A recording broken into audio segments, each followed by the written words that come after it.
अस्सलामुअलैकुम students, welcome back to my channel. आज की इस वीडियो में हम क्लास 9th की केमिस्ट्री का चैप्टर नंबर 2 का टॉपिक बोहर एटॉमिक मॉडल के बारे में पढ़ेंगे।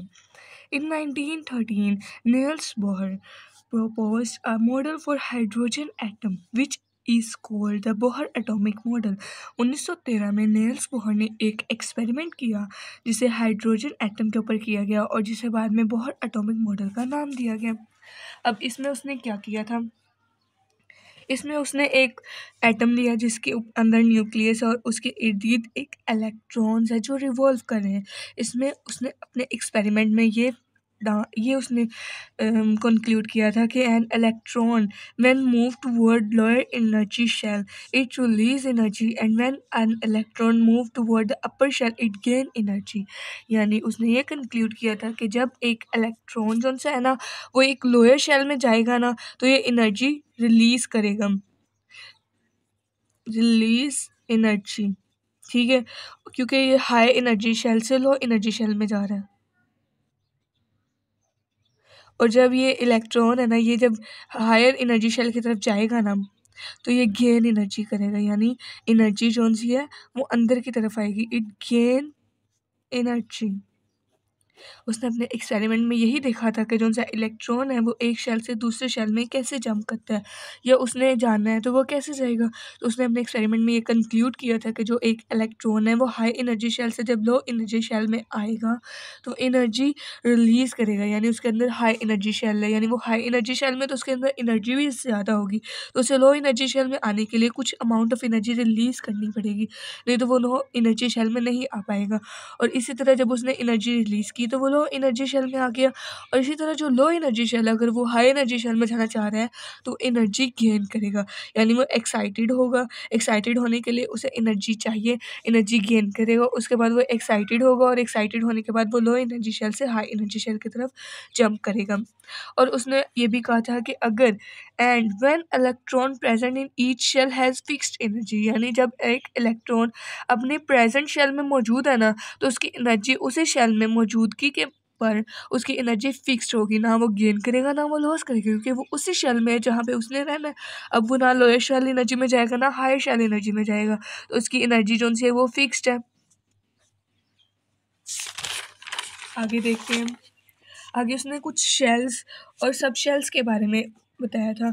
सबसे पहले उसने शेल्स के बारे में बताया था। शेल्स यानी न्यूक्लियस के गिर्द जो शेल्स हैं जिसके अंदर इलेक्ट्रॉन रिवॉल्व करते हैं ना, उन्हें उसने शेल का नाम दिया था। और उसने 4 शेल्स को बताया गया था, KLMN। जो सबसे ज़्यादा न्यूक्लियस के नज़दीक है वो K शेल है, और उसके बाद L, उसके बाद M और उसके बाद N। और उसने ये भी बताया था कि K शेल के अंदर बहुत ज़्यादा एनर्जी होती है, यानी जो न्यूक्लियस के करीब है, और न्यूक्लियस की अट्रैक्शन उसके ऊपर बहुत ज़्यादा है, यानी इस शेल में रिवॉल्व करने वाले इलेक्ट्रॉन को रिमूव करना बहुत मुश्किल हो जाएगी, क्योंकि उसके ऊपर न्यूक्लियस का इफेक्ट बहुत ज़्यादा है। और उस इलेक्ट्रॉन को रिमूव करने के लिए हमें एनर्जी भी ज़्यादा चाहिए। इसी वजह से इसके के शेल में से रिमूव करने वाले इलेक्ट्रॉन को के शेल में मूव करने वाले इलेक्ट्रॉन्स को रिमूव करने के लिए एनर्जी बहुत हाई चाहिए। और उसके बाद एल शेल जो कि के शेल के बाद आती है, लेस देन के, यानी इसमें भी एनर्जी चाहिए लेकिन के से कम, क्योंकि वो न्यूक्लियस से थोड़ा दूर है, थोड़े फासले पे है, तो इसके ऊपर उनकी अट्रैक्शन है वो थोड़ी कम हो जाएगी। और इसी तरह एम को देखें तो एम जो है वो और ज़्यादा फासले पे है, तो इसके इलेक्ट्रॉन को रिमूव करने के लिए और कम एनर्जी चाहिए। Less than L but more than N, N से ज़्यादा है मगर एम से कम है, यानी एल से कम है। एल जोन से वो न्यूक्लियस के करीब है और एम थोड़ा दूर है, तो एम के इलेक्ट्रॉन को रिमूव करने के लिए एनर्जी कम चाहिए एज कम्पेयर टू एल, और एन से ज़्यादा चाहिए क्योंकि एन और भी ज़्यादा दूर है। इसी तरह जो सी न्यूक्लियस की अट्रैक्शन है ना वो जितनी ज़्यादा कम होती जाएगी उतनी ज़्यादा हमें एनर्जी भी कम चाहिए इलेक्ट्रॉन को रिमूव करने के लिए। उसी तरह उसने शेल के नेम बताए और उनकी एनर्जी लेवल बताए। उसके बाद उसने फर्स्ट शेल, न्यूक्लियस के करीब जो शेल है फर्स्ट शेल, उसे के का नाम दिया, जिसके अंदर इलेक्ट्रॉन नंबर और उसके बाद एनर्जी के बारे में बताया गया। और जो सी सेकंड शेल है, सेकंड शेल को उसने एल का नाम दिया, जिसके अंदर उसने नंबर और इलेक्ट्रॉन्स के बारे में बताया, एनर्जी के बारे में बताया। उसके बाद थर्ड शेल है जिसके उसने एम का नाम दिया, थर्ड शेल एम शेल, जिसके अंदर उसने नंबर ऑफ इलेक्ट्रॉन्स और एनर्जी के बारे में बताया। अभी ये फिक्स नंबर नहीं है कि इतने इतने होंगे, ये उसने इसलिए बताया क्योंकि आगे उसने एक फार्मूला दिया था, 2n स्क्वायर उसने इस शेल के अंदर n के बारे में बता दिया और उसने ये भी बता दिया कि इसके अंदर इलेक्ट्रॉन्स को कैलकुलेट करने के लिए उसने एक फार्मूला दिया, यानी उस शेल में मौजूद इलेक्ट्रॉन्स को काउंट आउट करने के लिए उसने ये फार्मूला दिया ताकि आप इस फार्मूला में इस n के नंबर को डाल के और उसको कैलकुलेट कर सकें कि के शेल में कितने इलेक्ट्रॉन्स रिवॉल्व कर सकते हैं, कितनी उसकी लिमिट है, कितनी हद है, कितनी हद तक ज़्यादा से ज़्यादा इलेक्ट्रॉन रिवॉल्व कर सकते हैं, और एल शेल में कितने कर सकते हैं, एम में कितने कर सकते हैं, और last shell is N shell जिसका नंबर है 4 और जिसकी energy level E is equal to E4।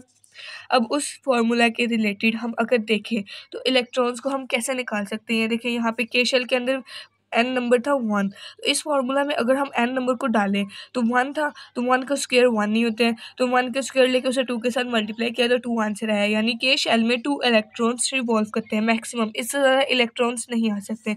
उसके बाद एल शेल का नंबर था 2, ये देखिए एल शेल का नंबर था 2।